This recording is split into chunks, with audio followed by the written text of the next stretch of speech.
vàng say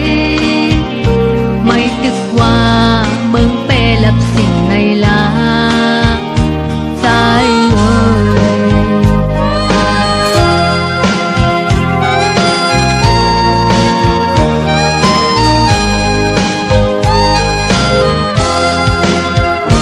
tôi lưu và mình mơ phong bên phong khát dậy hay thân dậy hà son ao liệt lại dùng bề má lấy nhìn khó khom cả mây sai ơi dám lúc xe hoài na tôi lưu còn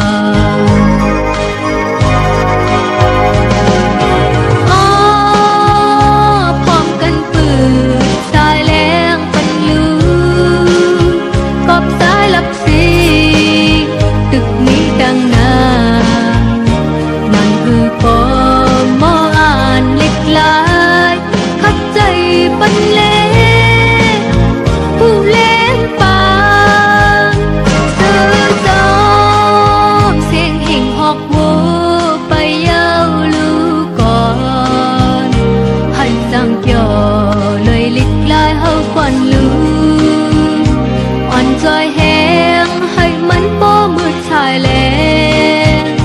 cho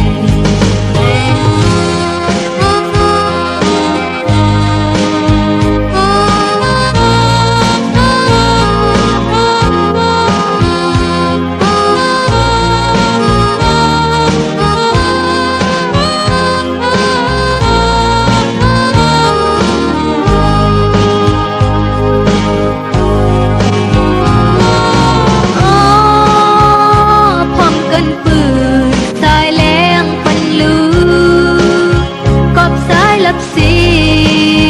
Ghiền Mì Gõ để